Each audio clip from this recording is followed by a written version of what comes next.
Саламатсыз ба? Бүгін сіз сыбайлас жемқорлыққа қарсы іс-қимыл туралы заң бойынша тест кезінде кездесетін сұрақтарды зерделейсіз. Заң бойынша бұдан басқа сабақтар болмайды. Сол себепті жарты сағаттың ішінде 47 сұрақты зерделеу қажет.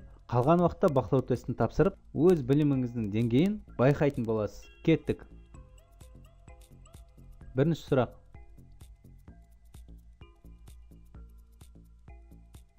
Заңға сәйкес жауапты мемлекеттік лауазымды атқаратын адамға кімдер жатады?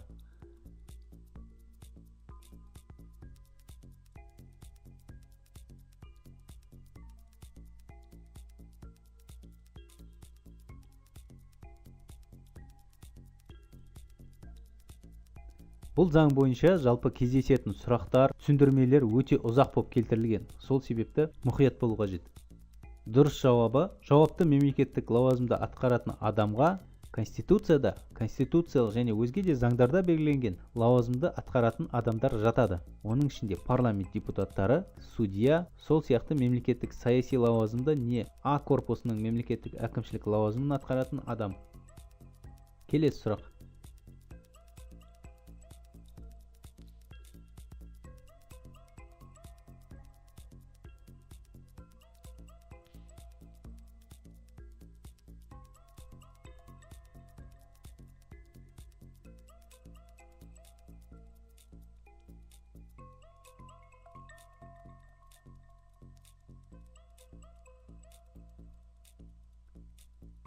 Яғни бұл жерде лауазымды адамның түсінігі келтірілген. Лауазымды адам тұрақты, уақытша немесе арнаулы уәкілеттік бойынша билік өкілінің функцияларын жүзеге асыратын адам, немесе мемлекеттік органдарда, квазимемлекеттік сектор субъектілерінде, жергілікті өзін-өзі басқару органдарында, сондай-ақ қарулы күштерде ұйымдық өкімдік немесе әкімшілік шаруашылық функцияларды орындайтын адам лауазымды адам. Келесі сұрақ.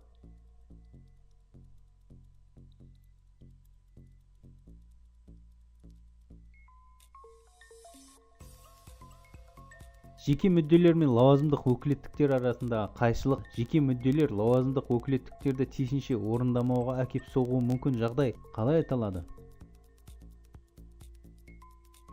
Әрине, мүдделер қақтығысы деп аталады.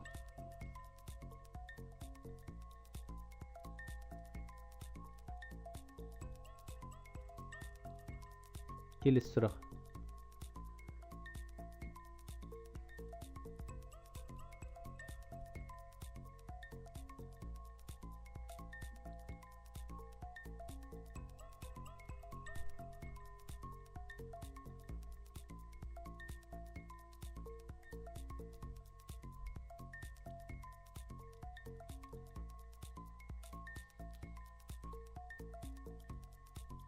Сыбайлас жемқорлық деп нені айтамыз? Сыбайлас жемқорлық деп лауазымдық өкілеттіктерді және соған байланысты мүмкіндіктерді жеке өзі немесе делдалдар арқылы жеке өзіне не үшінші тұлғаларға мүліктік игіліктер мен артықшылықтар алу немесе табыс табу мақсатында заңсыз пайдалану. Сол сияқты игіліктер мен артықшылықтарды беру арқылы осы адамдарды параға сатып алу. Келесі сұрақ.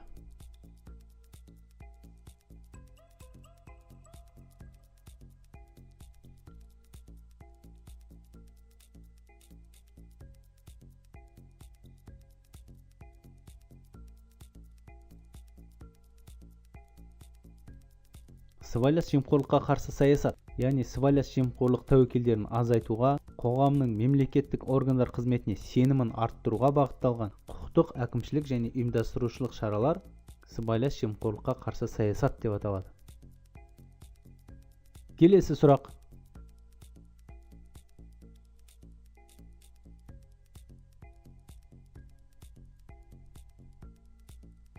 Құқыққа қайшы кінәлі түрдегі іс-әрекет сыбайлас жемқорлық құқық бұзушылық деп аталады. Келесі сұрақ.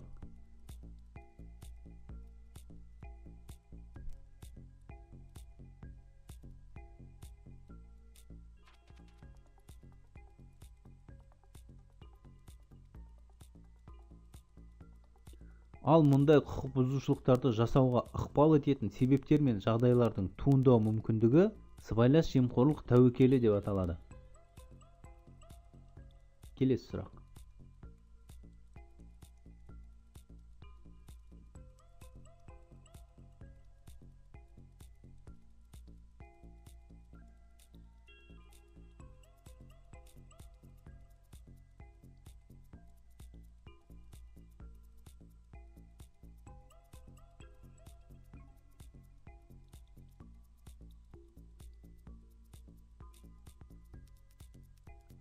Сыбайлас жемқорлықтың алдын алу, құқық бұзушылықтар жасауға ықпал ететін себептер мен жағдайларды зерделеу, анықтау, шектеу және жою жөніндегі қызмет сыбайлас жемқорлықтың алдын алу деп аталады.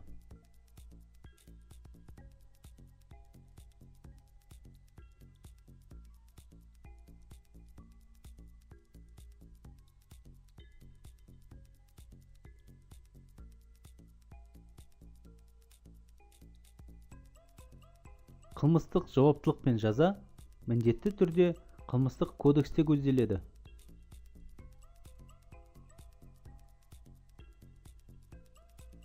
Келесі сұрақ.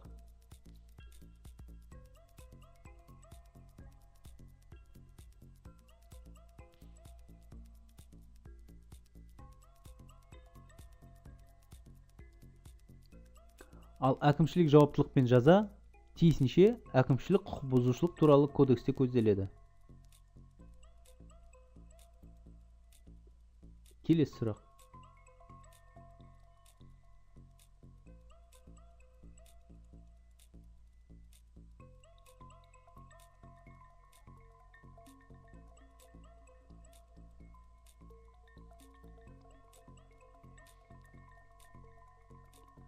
Заң кімдерге қатысты қолданылады?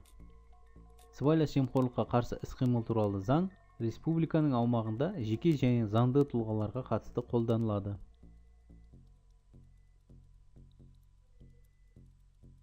Келесі сұрақ.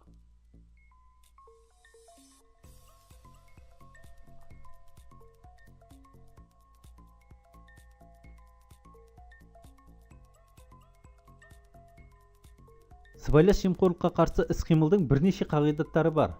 Соның бірі заңдылық.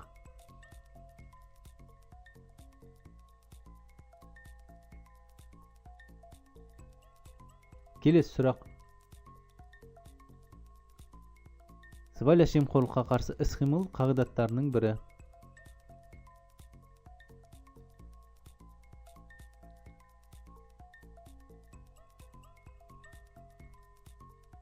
Адам мен азаматтың құқықтарын, бостандықтары мен заңды мүдделерін қорғау басымдығы қағидаттардың бірі болып табылады.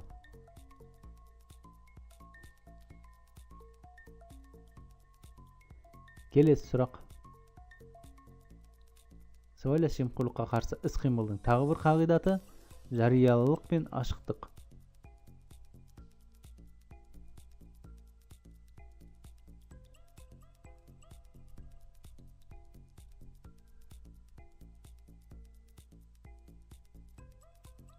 Келесі сұрақ.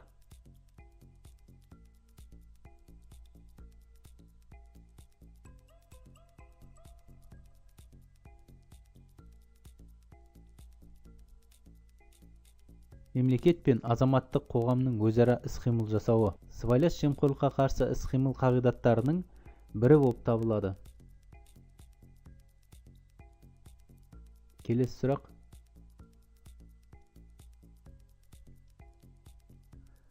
Тағы бір қағидат бұл сыбайлас жемқорлыққа қарсы іс-қимыл шараларын жүйелі және кешенді пайдалану.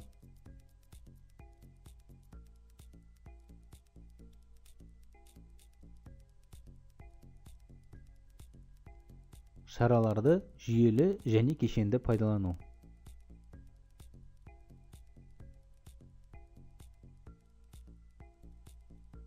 Келесі сұрақ.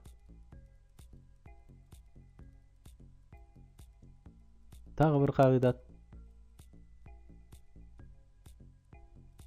Әрине, сыбайлас жемқорлыққа қарсы іс-қимылға жәрдем көрсететін адамдарды көтермелеу.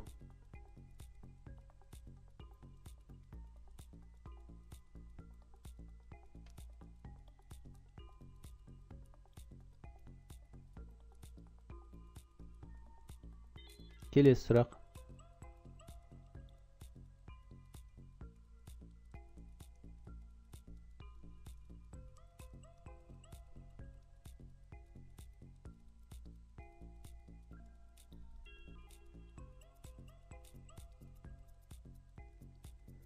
Сыбайлас жемқорлық құқық бұзушылықтарды жасағаны үшін жазаның бұлтартпастығы қағида болып табылады.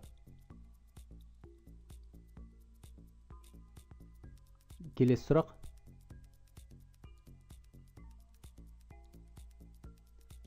Сыбайлас жемқорлыққа қарсы іс-қимылдың мақсаты қандай?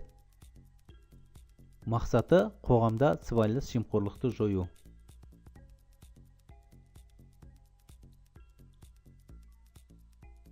Келесі сұрақ.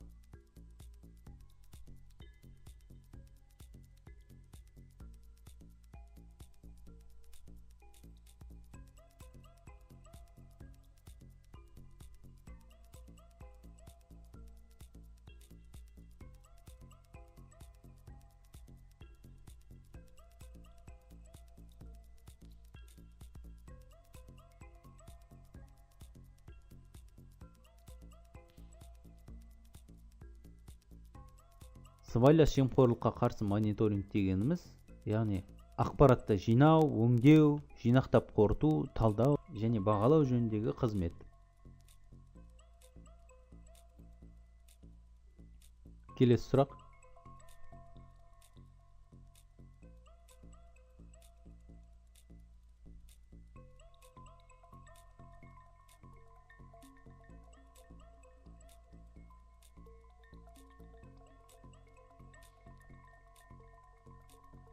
Құқық бұзушылықтар жасауға ықпал ететін себептер мен жағдайларды анықтау және зерделеу сыбайлас жемқорлық тәуекелдерін талдау деп аталады.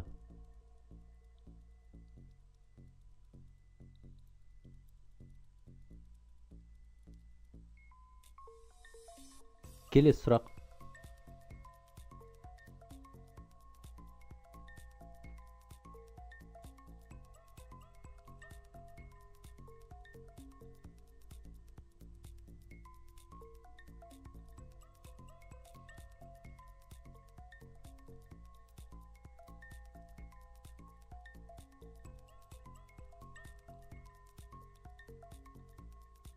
Сыбайлас жемқорлыққа төзбеушілікті көрсететін құндылықтар жүйесін сақтау және нығайту бойынша қызмет сыбайлас жемқорлыққа қарсы мәдениетті қалыптастыру деп аталады. Келесі сұрақ.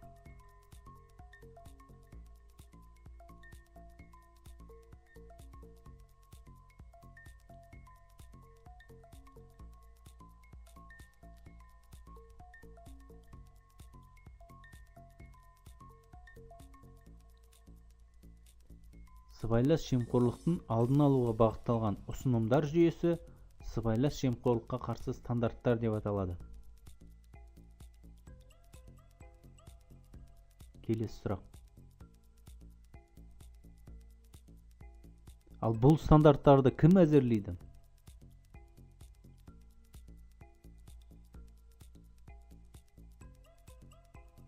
Сыбайлас жемқорлыққа қарсы стандарттарды мемлекеттік органдар, ұйымдар мен квазимемлекеттік сектор субъектілері әзірлейді, міндетті түрде жұртшылықтың қатысуымен. Келесі сұрақ.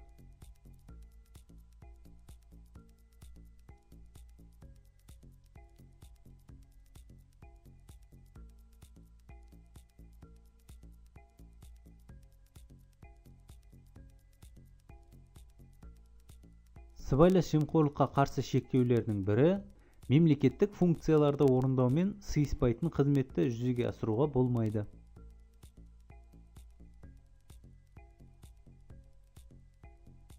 Келесі сұрақ.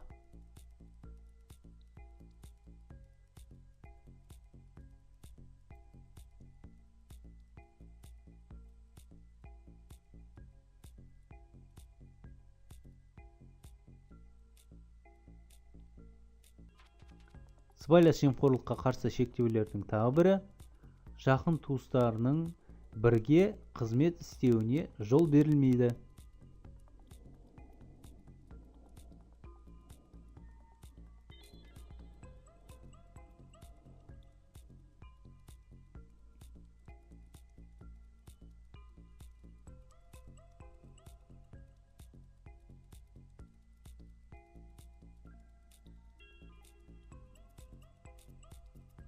Шектеулердің тағы бірі ресми таратылуға жатпайтын қызметтік және өзге де ақпаратты игіліктер мен артықшылықтар алу мақсатында пайдалануға болмайды. Келесі сұрақ.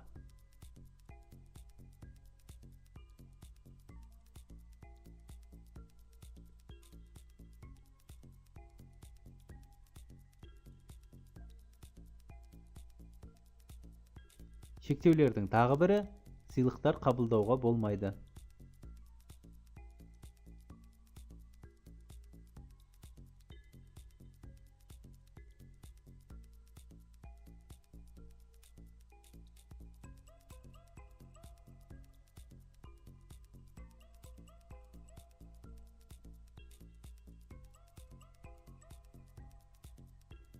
Осы шектеулерді қабылдауға келісімді ұйымдардың персоналды басқару қызметтері, яғни кадр қызметтері тіркейді.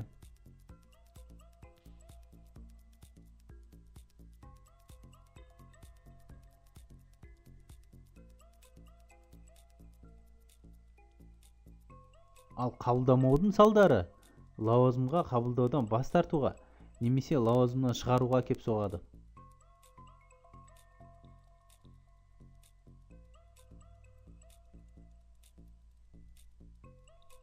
Келесі сұрақ.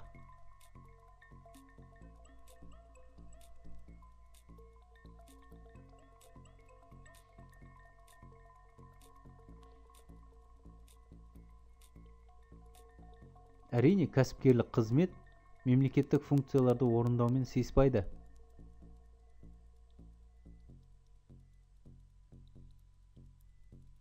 Келесі сұрақ.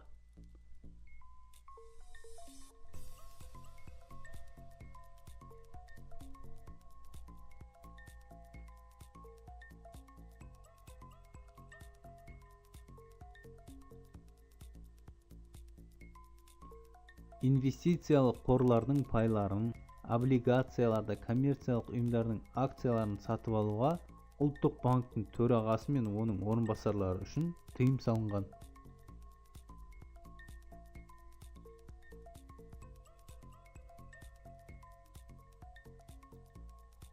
Келесі сұрақ.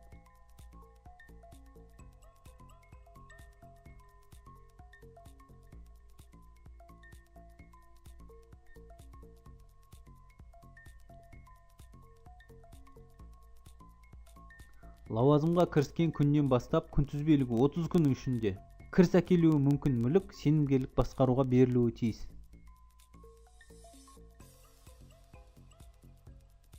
Келесі сұрақ.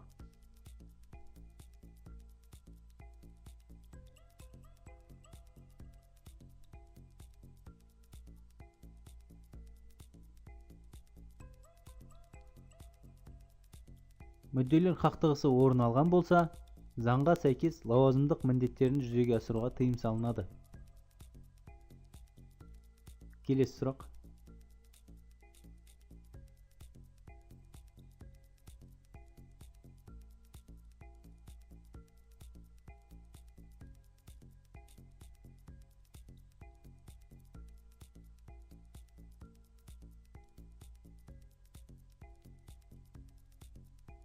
Сыбайлас жемқорлықтың халықаралық және ұлттық деңгейлерде таралу жай-күйі мен үрдістерін талдау мен бағалау, оған қарсы саясатты қалыптастыру, іске асыру және жетілдіру жөніндегі ұсыныстар қандай құжатта қамтылған?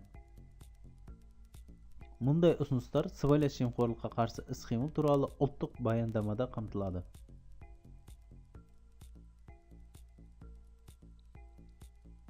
Келесі сұрақ.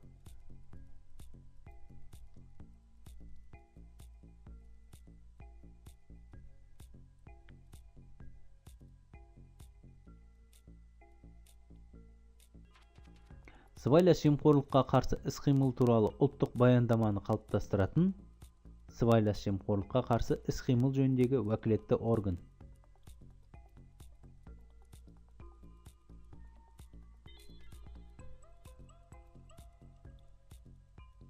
Келесі сұрақ.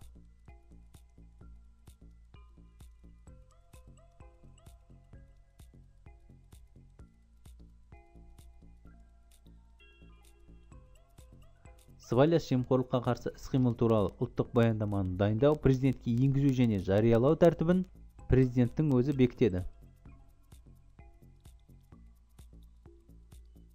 Келесі сұрақ.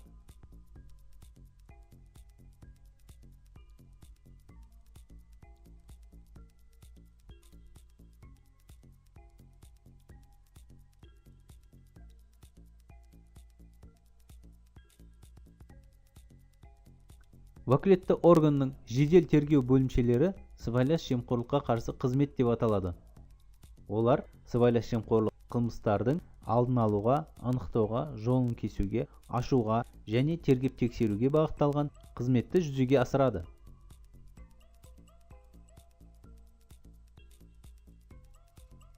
Келесі сұрақ.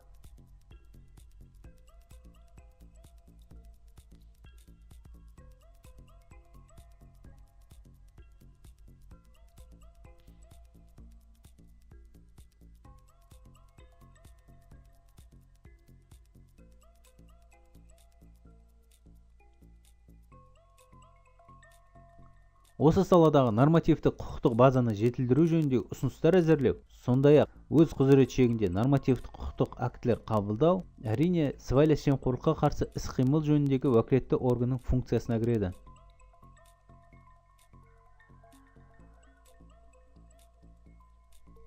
Келесі сұрақ.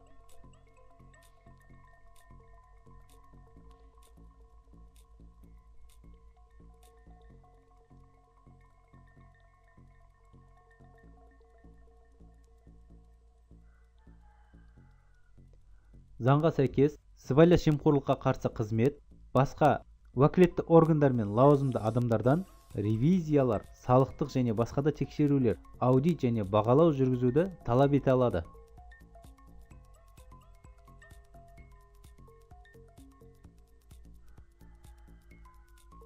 Келесі сұрақ.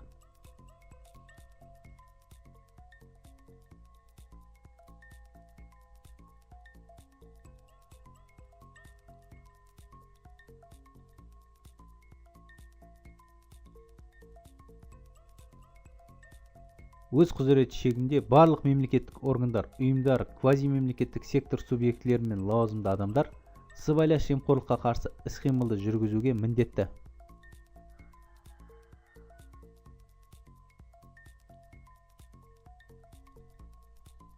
Келесі сұрақ.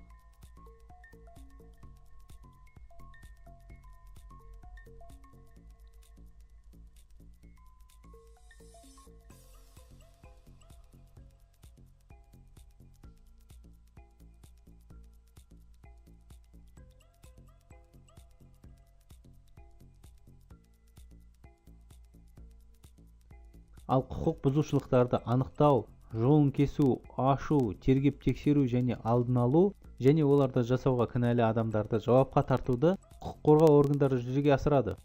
Атап айтқанда, прокуратура органдары, ұлттық қауіпсіздік органдары, ішкі істер органдары, әскери полиция органдары, экономикалық тергеп тексеру қызметі және ұлттық қауіпсіздік комитетінің шекара қызметі.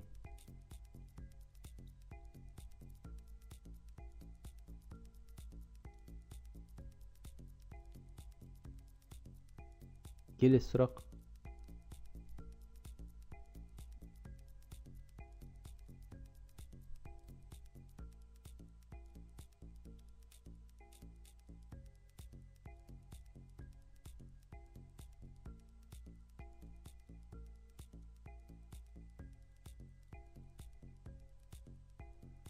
Сыбайлас жемқорлық құқық бұзушылық туралы ақпаратқа ие адам өзінің басшылығына немесе сыбайлас жемқорлыққа қарсы іс-қимыл жөніндегі уәкілетті органға хабар береді.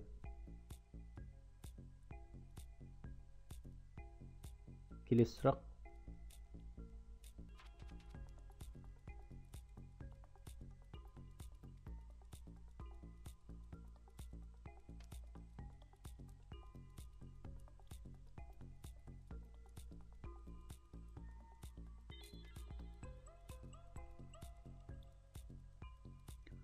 Құқық бұзушылық фактісі туралы хабарлаған немесе сыбайлас жемқорлыққа қарсы іс-қимылға өзгеше түрде жәрдем көрсететін адам үшін заңмен көтермелеу шаралары қаралған. Келесі сұрақ.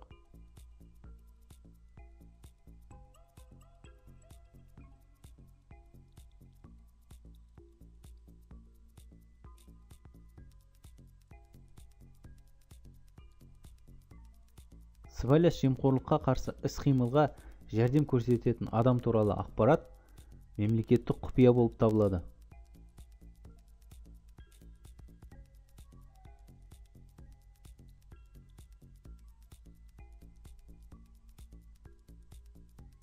Келесі сұрақ.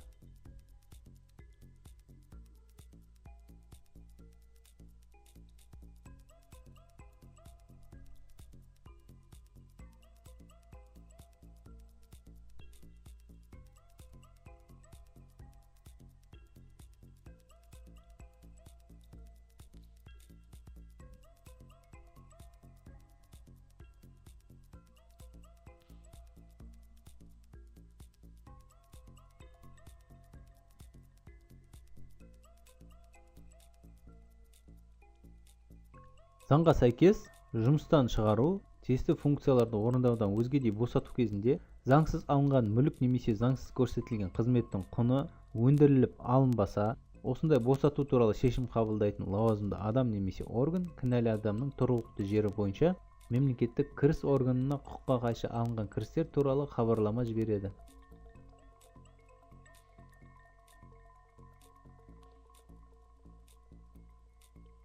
Келесі сұрақ.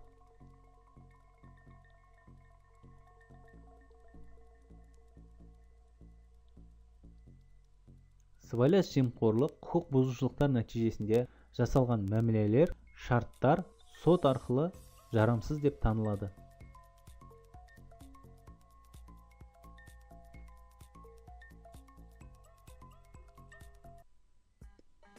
Осымен сұрақтар аяқталды. Енді бақылау тестін тапсыратын боласыз. Әдеттегідей дұрыс нұсқаларды белгілеу арқылы сыбайлас жемқорлыққа қарсы іс-қимыл туралы заңды қаншалықты меңгергеніңізді байқап көріңіз. Кеттік.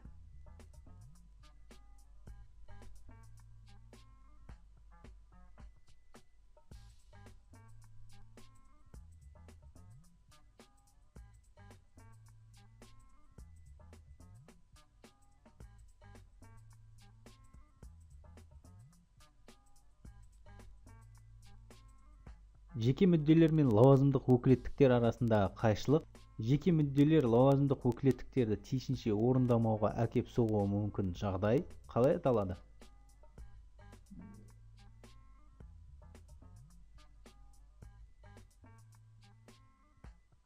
Екінші нұсқа таңдағандардікі дұрыс, мүдделер қақтығысы деп аталады. Келесі сұрақ.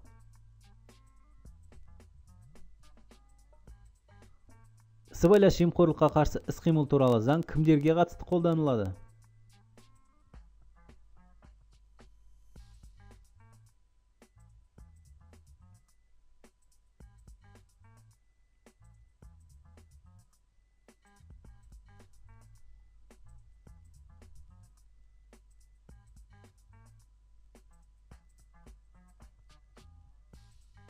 Екінші нұсқа дұрыс. Қазақстан Республикасының аумағында жеке және заңды тұлғаларға қатысты қолданылады. Келесі сұрақ.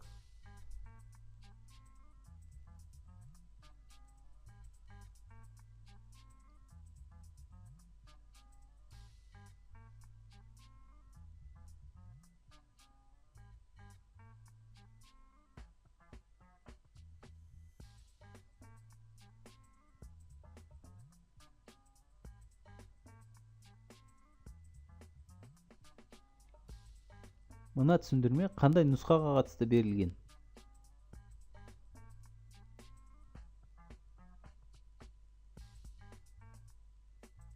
Бірінші нұсқа дұрыс, лауазымды адамға қатысты. Тұрақты, уақытша немесе арнаулы уәкілеттік бойынша билік өкілінің функцияларын жүзеге асыратын лауазымды адам. Келесі сұрақ.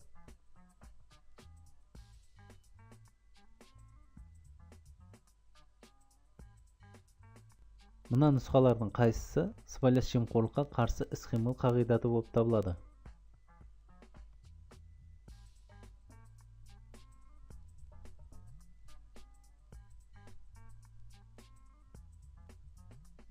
Екінші нұсқа дұрыс, заңдылық қағидаты.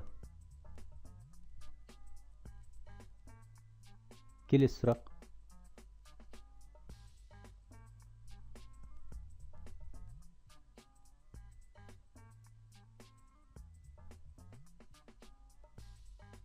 Әкімшілік сыбайлас жемқорлық құқық бұзушылықтар үшін әкімшілік жауаптылық пен жаза қайда көзделген?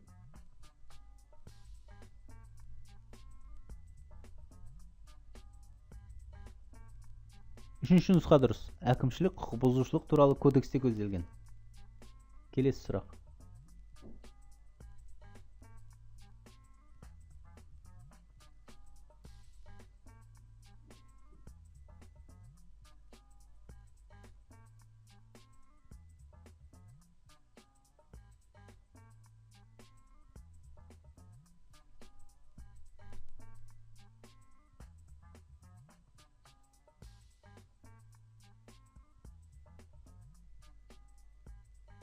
Сыбайлас жемқорлық тәуекелдерін азайтуға, қоғамның мемлекеттік органдар қызметіне сенімін арттыруға бағытталған шаралар қалай аталады? Екінші нұсқа дұрыс, сыбайлас жемқорлыққа қарсы саясат. Келесі сұрақ. Мына нұсқалардың қайсысы сыбайлас жемқорлыққа қарсы іс-қимыл қағидаты болып табылады?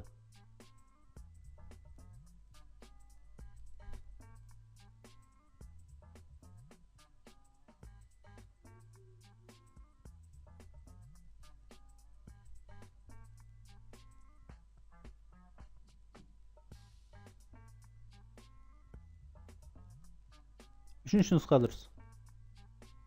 Адам мен азаматтың құқықтарын, бостандықтары мен заңды мүдделерін қорғау басымдығы.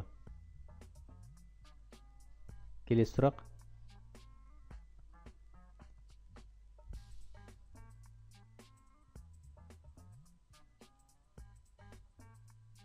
Құқық бұзушылықтарды жасауға ықпал ететін себептер мен жағдайлардың туындау мүмкіндігі қалай аталады?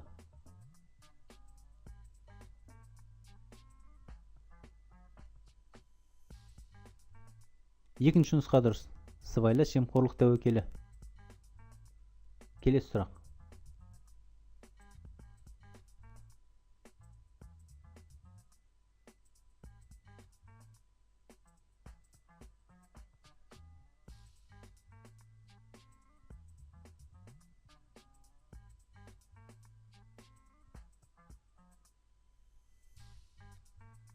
Жауапты мемлекеттік лауазымды атқаратын адамға кімдер жатады?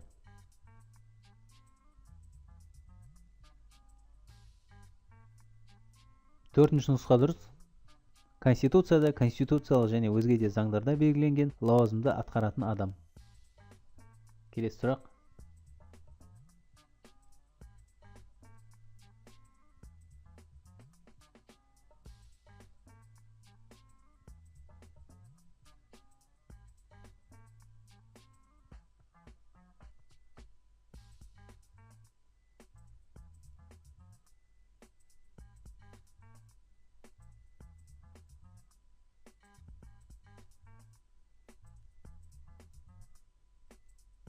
Дұрыс нұсқасы 2. Сыбайлас жемқорлыққа қарсы іс-қимылдың мақсаты қоғамда сыбайлас жемқорлықты жою. Келесі сұрақ.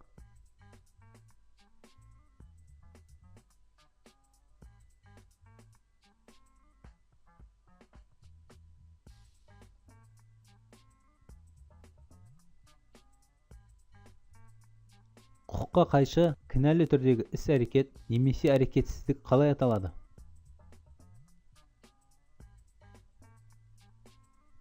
Төртінші нұсқа дұрыс, сыбайлас жемқорлық құқық бұзушылық деп аталады.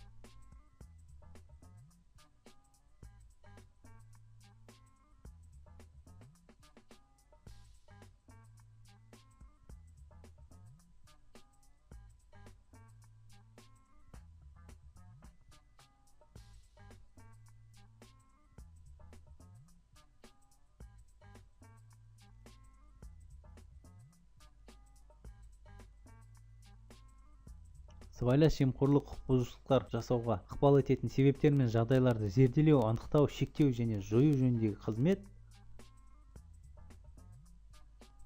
Үшінші нұсқа дұрыс, сыбайлас жемқорлықтың алдын алу деп аталады. Келесі сұрақ.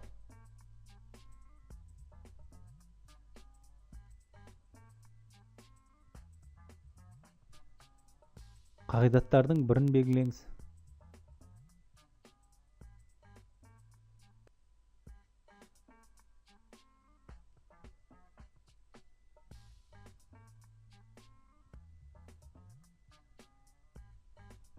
Екінші нұсқа дұрыс.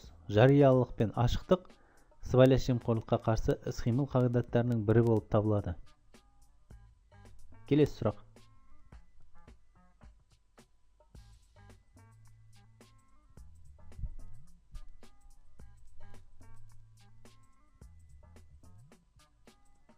Мына нұсқалардың қайсысы сыбайлас жемқорлыққа қарсы шектеулердің бірі болып табылады?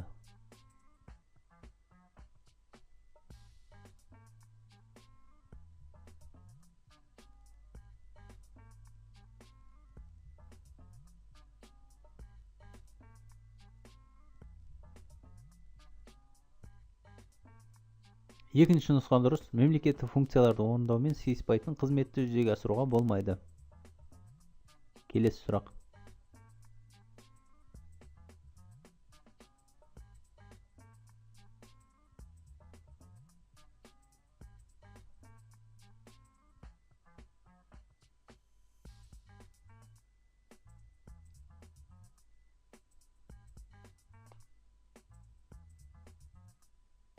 Ақпаратты жинау, өңдеу, жинап қорыту, талдау және бағалау жөніндегі қызмет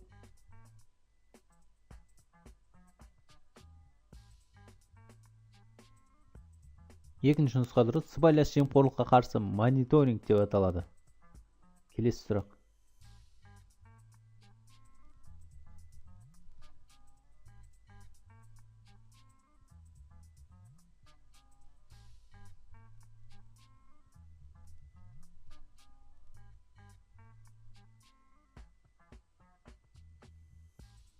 Кіріс әкелетін мүлік қанша мерзім ішінде сенімгерлік басқаруға берілуі тиіс?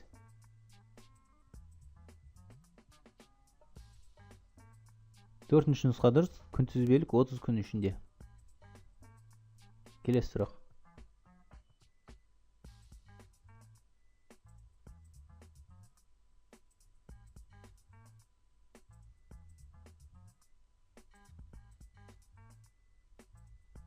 Құқық бұзушылықтар жасауға ықпал ететін себептер мен жағдайларды анықтау және зерделеу қалай аталады?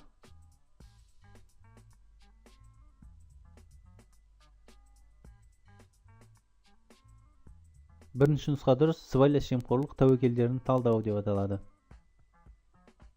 Келесі сұрақ.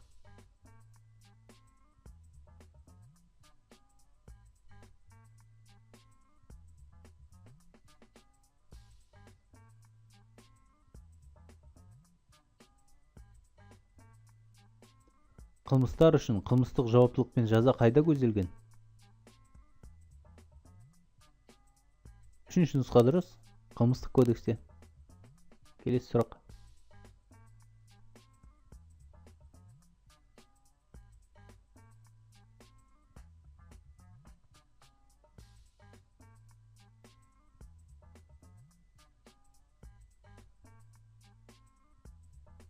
Сыбайлас жемқорлыққа қарсы іс-қимыл туралы ұлттық баяндаманы дайындау, президентке енгізу және жариялау тәртібін президенттің өзі белгілейді. Келесі сұрақ.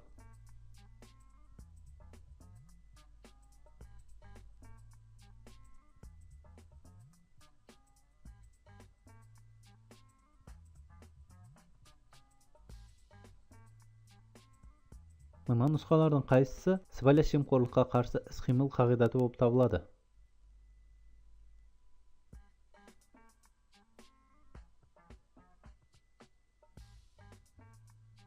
Төртінші нұсқа дұрыс.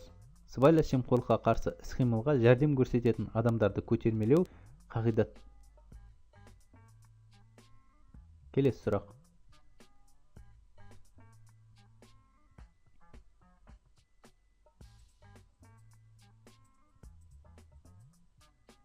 Сыбайлас жемқорлыққа қарсы стандарттарды кім әзірлейді?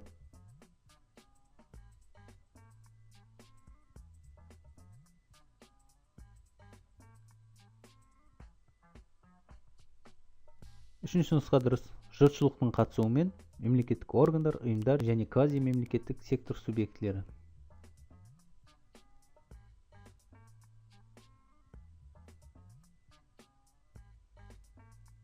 Сыбайлас жемқорлыққа қарсы іс-қимыл қағидаттарының бірін атаңыз.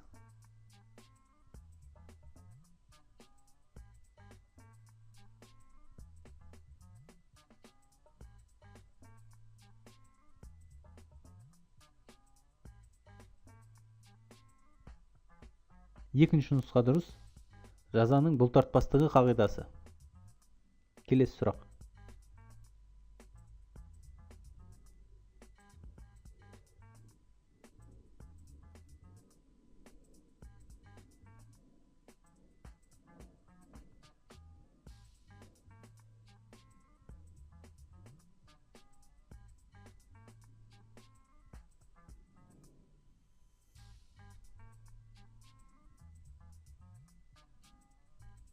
Сыбайлас жемқорлыққа қарсы шектеулердің бірі болып табылатын нұсқаны белгілеңіз.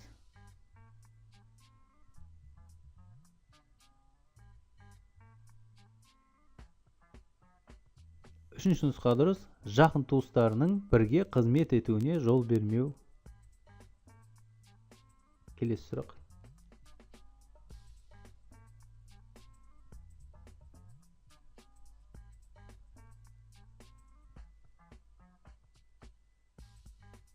Көтермелеу шаралары кімдерге қаралған?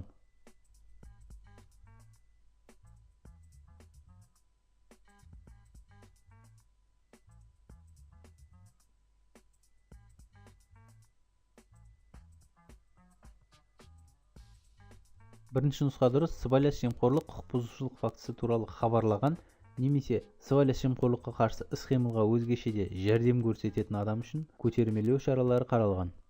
Келесі сұрақ.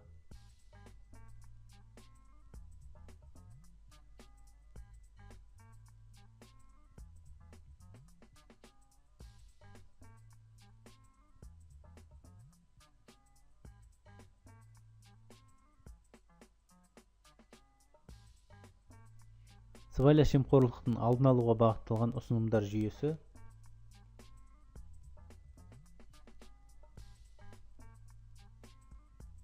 Төртінші нұсқа дұрыс. Сыбайлас жемқорлыққа қарсы стандарттар деп аталады. Келесі сұрақ.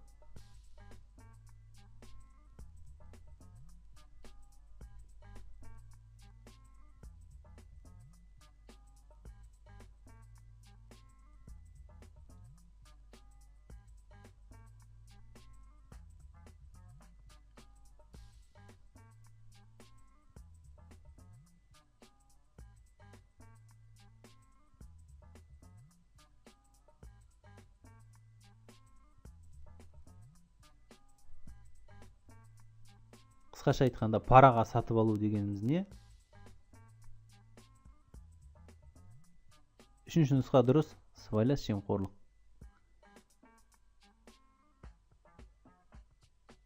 Келесі сұрақ.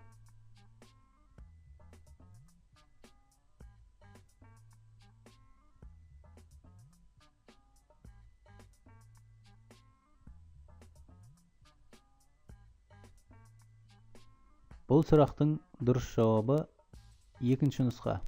Кәсіпкерлік қызмет мемлекеттік функцияларды орындаумен сыйыспайды. Келесі сұрақ.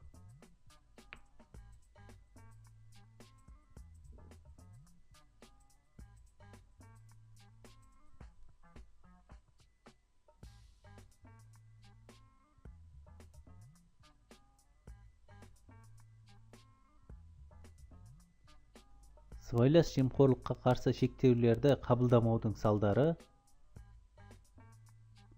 Төртінші нұсқа. Лауазымға қабылдаудан бас тартуға не лауазымнан шығаруға әкеліп соғады.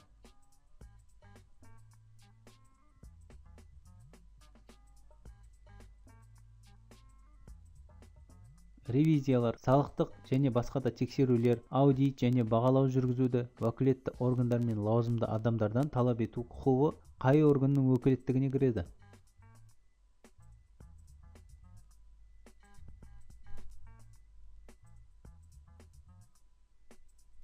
Үшінші нұсқа дұрыс. Сыбайлас жемқорлыққа қарсы қызметтің өкілеттігіне кіреді.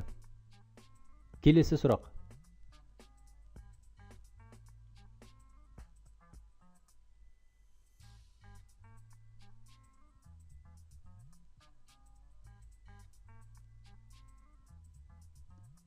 Құқық бұзушылықтарды анықтау, жолын кесу, ашу, тергеп тексеру және алдын алу, оларды жасауға кінәлі адамдарды жауапқа тартуды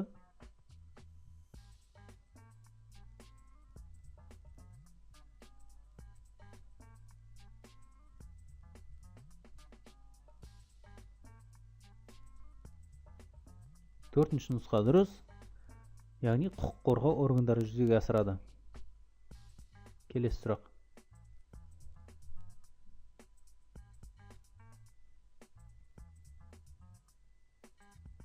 Қандай ақпарат мемлекеттік құпия болып табылады?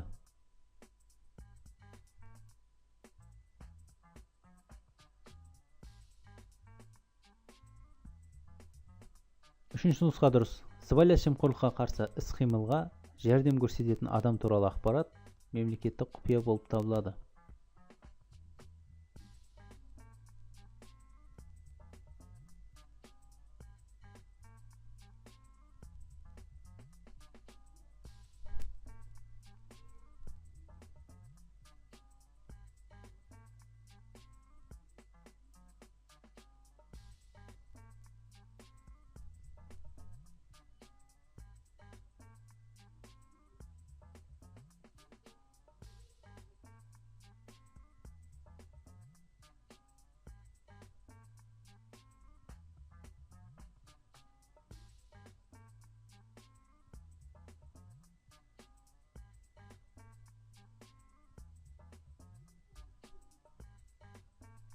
Жұмыстан шығару, тиісті функциялар орындаудан өзгедей босату кезінде заңсыз алынған мүлік немесе заңсыз көрсетілген қызметтің құны өндіріліп алынбаса, осындай босату туралы шешім қабылдайтын лауазымды адам немесе орган.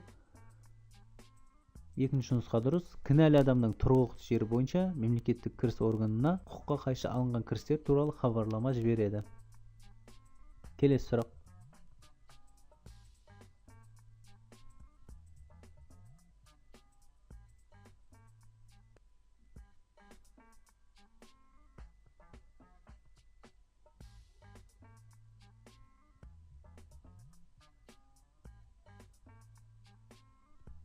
Сыбайлас жемқорлыққа төзбеушілікті көрсететін құндылықтар жүйесін сақтау және нығайту бойынша жүзеге асырылатын қызмет қалай аталады? Бірінші нұсқа дұрыс. Сыбайлас жемқорлыққа қарсы мәдениетті қалыптастыру. Келесі сұрақ.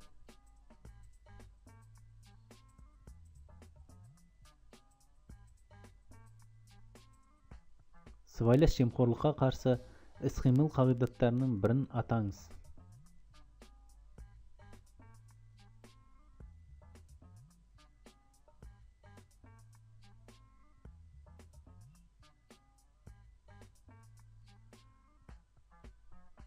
Үшінші нұсқа дұрыс. Мемлекет пен азаматтық қоғамның өзара іс-қимыл жасауы.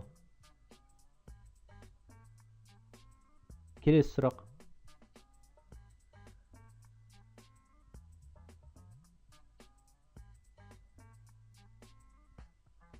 Инвестициялық қорлардың пайларын, облигацияларды, коммерциялық ұйымдардың акцияларын сатып алуға кімдер үшін тыйым салынған?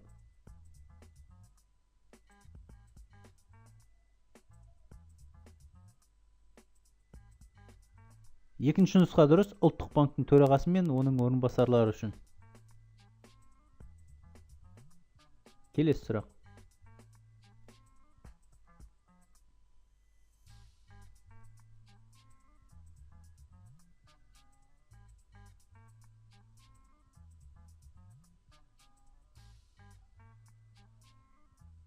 Сыбайлас жемқорлық құқық бұзушылық туралы ақпаратқа ие адам қайда хабар береді?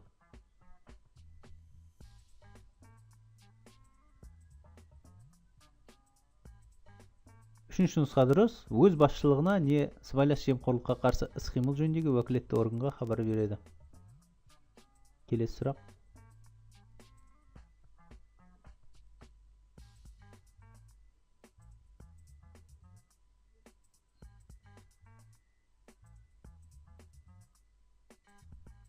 Сыбайлас жемқорлық құқық бұзушылық нәтижесінде жасалған мәмілелер, шарттар жарамсыз деп танитын қай орган?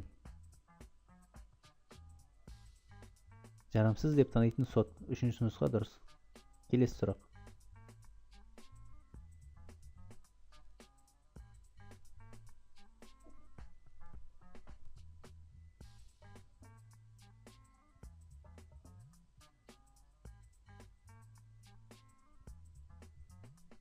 Мына нұсқалардың қайсысы сыбайлас жемқорлыққа қарсы шектеулердің бірі болып табылады?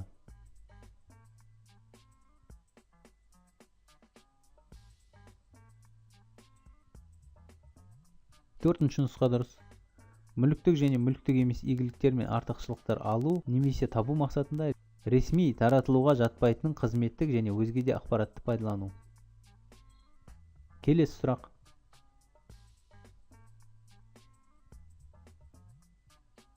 Мүдделер қақтығысы орын алған болса не болады?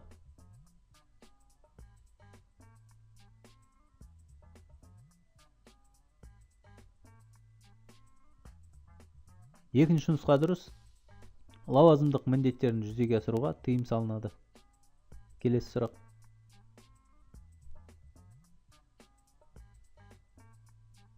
Сыбайлас жемқорлыққа қарсы шектеулерінің бірі болып табылатын нұсқаны белгілеңіз.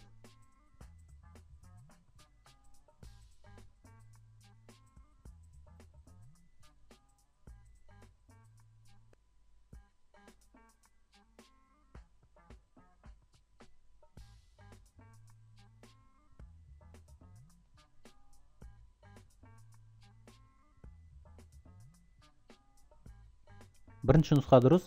Сыйлықтар қабылдауға болмайды. Келесі сұрақ.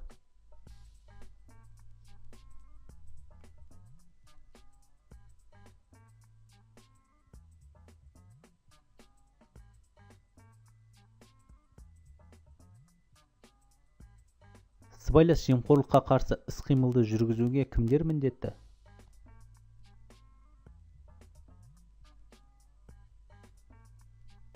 Екінші нұсқа дұрыс. Өз құзырет шегінде барлық мемлекеттік органдар, ұйымдар, квазимемлекеттік сектор субъектілері мен лауазымды адамдар. Келесі сұрақ.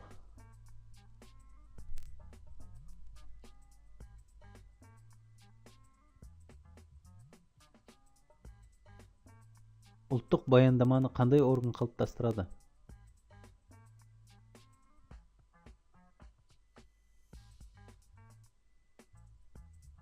Дұрыс нұсқасы 1. Сыбайлас жемқорлыққа қарсы іс-қимыл жөніндегі уәкілетті орган ұлттық баяндаманы қалыптастырады. Келесі сұрақ.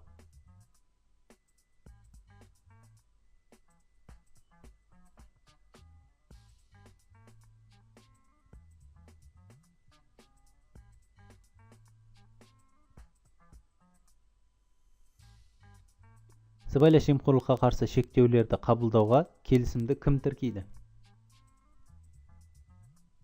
Екінші нұсқа дұрыс. Ұйымдардың персоналды басқару қызметтері, яғни кадр қызметі. Келесі сұрақ.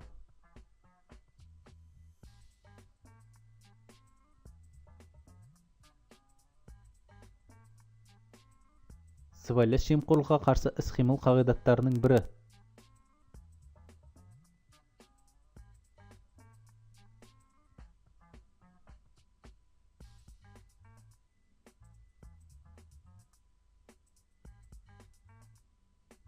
Бірінші нұсқа дұрыс. Сыбайлас жемқорлыққа қарсы іс-қимыл шараларын жүйелі және кешенді пайдалану. Келесі сұрақ.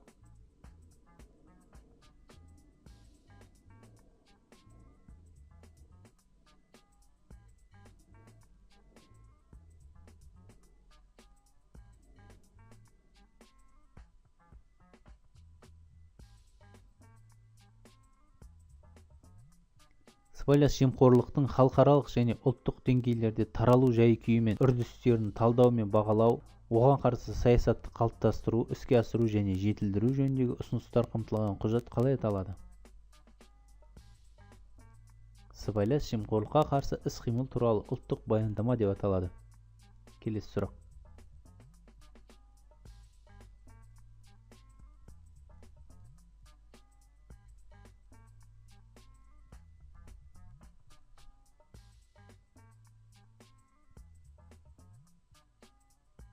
уәкілетті органның жедел тергеу бөлімшелері.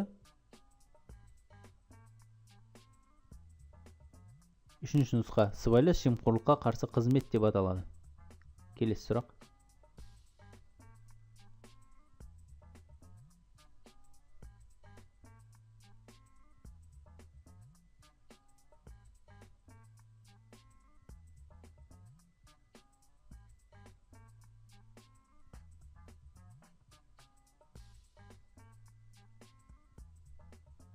Нормативті құқықтық базаны жетілдіру жөнінде ұсыныстар әзірлеу, нормативті құқықтық актілер қабылдау. Үшінші нұсқа дұрыс, сыбайлас жемқорлыққа қарсы іс-қимыл жөніндегі уәкілетті органның функциясына кіреді. Осымен сабақ аяқталды. Мен сізді құттықтаймын. Сіз сыбайлас жемқорлыққа қарсы іс-қимыл туралы заңның толық курсын өттіңіз. Басқа сабақтарда кездескенше сау болыңыз.